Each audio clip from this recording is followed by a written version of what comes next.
এয়া আমাৰ অংকিতা মেমে পিঁয়াজ কাটাত ব্যস্ত। আজি আমাৰ খানা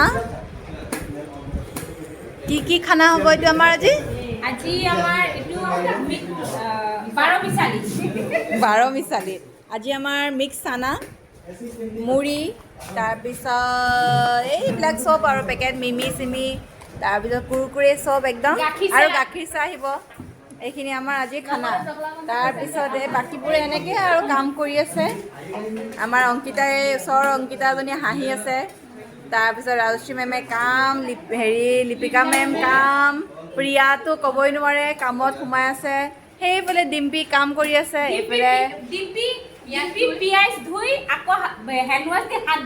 অঁ, তাৰপিছত পদুম ছাৰ আৰু ভাস্কৰ ছাৰ পূৰা কামত ব্যস্ত। এইফালে আমাৰ এটা দুখজনক কথা, আমাৰ আজি মেমৰ মানে ফাৰ্ষ্ট আছে, মেমে নাখায়। আমি মেমৰ আগত এনেকৈ খাব লাগিব, বৰ বেয়া লাগিব। আৰু মেমে কপি চোৱাত ব্যস্ত আৰু শ্ৰদ্ধাই কাণ খজুৱাই আছে। আকৌ মাজে মাজে সৌৰভ ছাৰ মাজে মাজে আহি যায় পইচা দিবলৈ। এইয়া 10 টকা উঠাইছোঁ আৰু খাবলৈ।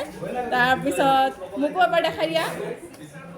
তাৰপিছত মই এয়া চব বজাৰ মই কৰিছোঁ। গোটেইখিনি বজাৰ মই কৰি আনিছোঁ আৰু মোৰ লগত মোৰ সহযোগ কৰিছে বৰ্ণালী। আৰু মই অফিচত ব্যস্ত, আজি মই কাম নকৰোঁ বুলি কৈছোঁ। এয়াই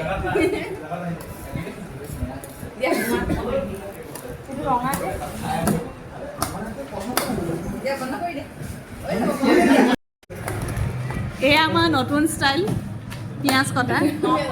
নতুন চেফ আমি হায়াৰ কৰি আনিছোঁ বাহিৰৰ পৰা। নাই, আৰু মই চশমাটো হায়াৰ কৰিছোঁ ৰাজশ্ৰী মেমৰ পৰা। চকুত লাগি আছে আৰু সেইফালে ল'ৰাবিলাক হাঁহি আছে।